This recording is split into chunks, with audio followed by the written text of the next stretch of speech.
सच है ना दोस्तों। हरियाली के बीच में ये मुस्कुराते हुए फूल मानो आपको अपना दुख, दर्द, तकलीफ, थकावट सभी कुछ भूल करके अपने साथ चहकने का आमंत्रण दे रहे हो। जी, ऐसे खूबसूरत पलों को आप अपने जेहन में और कैमरे में कैद कर लेना चाहते हैं। जी, अगर ऐसा है तो ऐसे गुलदावरी के फूल इसमें काफी योगदान देते हैं, काफी कुछ आपके मन को मोह लेने के लिए, आपकी थकावट को दूर करने के लिए और आपके मन को तरोताजा करने के लिए जी इनका रोल है। हाँ जी, आज हम बात करने जा रहे हैं गुलेदाउदी का। गुलेदाउदी जिसे हिंदी में चंद्रमल्लिका कहा जाता है। जी, इसे पास से देख लीजिए, ये फूल है गुलदाउदी का जिसे चंद्रमल्लिका कहा जाता है। इसका वानस्पतिक नाम जो है क्राइटेसेंथियम इंडिकम है। क्राइसेंथियम का अर्थ होता है स्वर्ण फूल, यानी सोने का फूल। हकीकत में देखिए, सोने की तरह जगमगा रहा है। तो यह स्वर्ण फूल है और संस्कृत में इसे सेवंती के नाम से पुकारा जाता है। सेवंती या शतपत्री, शतपत्री 100 पत्तों वाला यह फूल हकीकत में शतपत्री के नाम के लायक ही है। और मलयालम में इसे चेवंती कहा जाता है, तो मणिपुरी में इसे कहा जाता है चंद्रमुखी। जी, है ना वास्तव में चंद्रमुखी। इतना सुंदर नाम है, जैसा इसका नाम है बिल्कुल उसी के अनुसार यह है फूल। जी, स्वर्ण फूल के नाम से और चंद्रमल्लिका के नाम से, शतपत्री के नाम से अगर पुकारा जाता है तो कोई बड़ी बात इसमें नहीं है। चलिए, आपने इसे अनेक रंगों में देखा होगा, मेरे पास में भी है, मैंने आपको दिखाए। पर्पल कलर के भी हैं, वाइट कलर के भी हैं और ये जो है ये मेरे पास में येलो कलर के भी हैं। जी, बहुत से रंगों के अंदर, अनेक रंगों के अंदर ये बगीचों और गमलों में इसे लोग लगाते हैं अपने बगीचे की और अपने आंगन की शोभा बढ़ाने के लिए। जी हाँ, मैंने भी इसे लगाया है। चलिए, कई मेरे पास में इसके पौधे हैं और सालों साल चलते आए हैं। अब इसकी कुछ, आज हम सुंदरता की बात कई बार कर चुके, चलिए कर लेते हैं इसके औषधीय गुणों की बात। जी हाँ, जैसा नाम है उसी के मुताबिक इसमें कई सारे पौष्टिक गुण भी हैं। यह एक औषधीय पौधा है, काफी पौष्टिकता इसके अंदर पाई जाती है। और बता दें आपको, हृदय रोगियों के लिए ये विशेष रूप से लाभकारी है। जब शरीर में बढ़ जाए वात या पित्त की मात्रा, तो उसको शांत करने के लिए भी इसका जूस पिया जाता है, यानी पानी के साथ बॉईल करके इसको काम में लिया जाता है। यहाँ तक कि भोजन को पचाने के लिए भी इसका यूज होता है। ब्लड सर्कुलेशन को ठीक करने के लिए भी इन फूलों का विशेष रूप से योगदान होता है। जी, ऐसे फूलों को आपको पता होगा कि सर्दियों की रानी भी कहते हैं। जी हाँ, सर्दियों की रानी, क्योंकि सर्दियों में ही तो खिलता है यह फूल। और हार्ट की जो ज़्यादातर डिजीज होती हैं, ब्लड सर्कुलेशन की जो डिजीज होती है, वो सर्दियों में विशेष रूप से होती हैं। तो इसलिए भी ये बहुत ही अच्छा है। कई रंगों में पाया जाता है। लगभग इसकी हिंदुस्तान के अंदर 30 प्रजातियां हैं। सफेद, नारंगी, बैंगनी, पीले, ऐसे सुनहरे रंग। जी हाँ, ऐसे सुनहरे रंगों में अलग अलग आकारों के अंदर भी ये पाया जाता है। तो घर के अंदर जब इतने सुंदर सुंदर से फूल खिले हों तो वैसे ही एक सकारात्मक ऊर्जा आ जाती है। सकारात्मक ऊर्जा आ जाती है, नकारात्मकता अपना आप ही चली जाती है। थकावट और नेगेटिविटी अपने आप ही कम हो जाती हैं।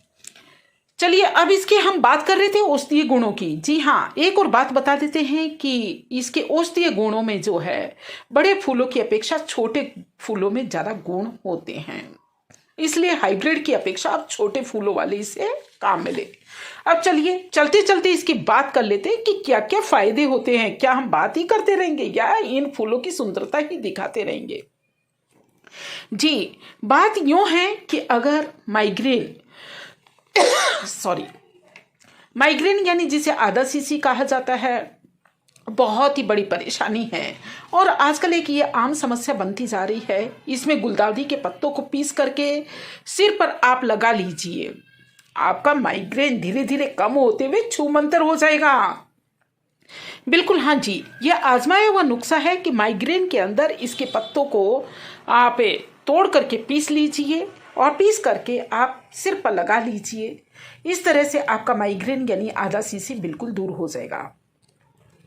पेट में यदि बनती हो गैस तो काढ़ा बना करके 2 फूलों का आप 1 गिलास पानी के अंदर चाय की तरह बना करके इसे पी लीजिए। सॉरी, तो पेट की गैस भी जो है कम हो जाएगी।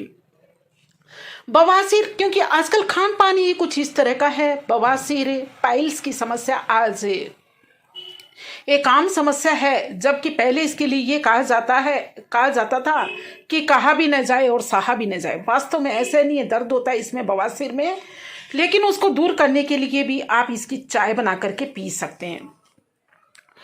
और चलते चलते लाइए और फायदे गिना देते हैं कि पथरी अगर हो गई हो तो इसके कुछ एक इस तरह के, जी हाँ, ऐसे फूलों को आप तोड़ लें और फूलों को तोड़ करके सुखा लें, सुखा करके पीस लें। 1 से लेकर के 6 ग्राम की मात्रा और उतनी ही उसके अंदर मिश्री मिला करके खाएं, प्रतिदिन खाएं। तो इस तरह से गुर्दे की जो पथरी होती है वह भी टूट टूट करके पेशाब से के दौरान बाहर निकल जाती है। माताओं बहनों को मासिक धर्म में होने वाली परेशानियों से भी यह 3-4 फूलों का काढ़ा यदि आप सप्ताह में 2 बार पी लेते हैं तो काफ़ी निजात मिलती है।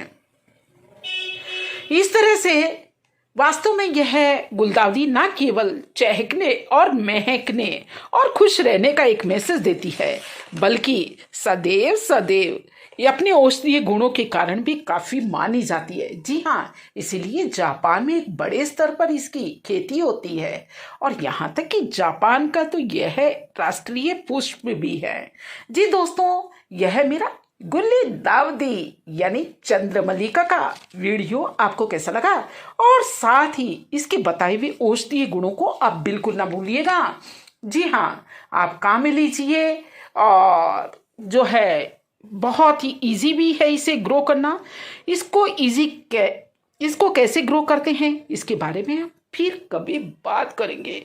वैसे भी आज मेरा दिल काफ़ी टूटा टूटा सा हो गया है, वह कैसे, चलिए आपको एक छोटी सी बात बता देते हैं। जी हाँ दोस्तों, जब मैं लौट रही थी स्कूल से तो मैंने कहा कि चलिए, नर्सरी पास में ही थी, ये पौधा ले लूँ। हाँ, आते जाते ही तो इसी तरह से मैं पौधे ले लेती हूँ, बिल्कुल घर वालों को भी पता नहीं लगने देती। लेकिन ये क्या, जैसे ही मैं स्कूटर पर रखने लगी, इसकी एक टहनी मेरे पर्स से जाकर टकरा गई और इस तरह से टूट गई। दोस्तों, आप मानेंगे नहीं कि ये फूल नहीं टूटा था, बल्कि शायद मेरा दिल टूट गया था। हाँ जी, हम पौधों को जो इतना प्यार करते हैं, इतना स्नेह करते हैं, उनके लिए एक पौधे की एक टहनी टूट जाना काफ़ी दुखदाई सा होता है। लेकिन मैं काफ़ी दुखी नहीं हुई, क्योंकि मैंने सोचा कि चलिए इससे एक कलम बना करके और रूटिंग हार्मोन के साथ में दूसरे किसी गमले के अंदर इसकी कटिंग करके लगा दूंगी। तो दोस्तों, यह मेरा गुलदाउदी का वीडियो लगा होगा आपको अच्छा, और अच्छा लगा हो तो कमेंट तो ज़रूर बनता है। देखिए, आपके कमेंट से हम काफ़ी प्रसन्न होते हैं, काफ़ी हमारा मनोबल बढ़ता है और हमें लगता है कि आपको हमारे वीडियोस पसंद आ रहे हैं और हमें कुछ और करना चाहिए।